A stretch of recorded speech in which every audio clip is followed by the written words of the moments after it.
کلام مقدس میں سے زبور کی کتاب۔ خدا کی شفقت کے لیے حمد و ثنا۔ 127 زبور۔ اگر خداوند ہی گھر نہ بنائے تو بنانے والوں کی محنت عبث ہے۔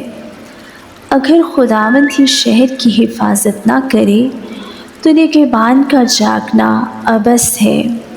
تمہارے لیے سویرے اٹھنا اور دیر میں آرام کرنا اور مشقت کی روٹی کھانا عبث ہے، کیونکہ وہ اپنے محبوب کو تو نیند ہی میں دے دیتا ہے۔ دیکھو، اولاد خداوند کی طرف سے میراث ہے اور پیٹ کا پھل اسی کی طرف سے اجر ہے۔ جوانی کے فرزند ایسے ہیں جیسے زبردست کے ہاتھ میں تیر۔ خوش نصیب ہے وہ آدمی جس کا ترکش ان سے بھرا ہے۔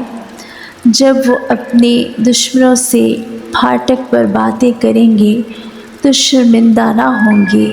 آمین۔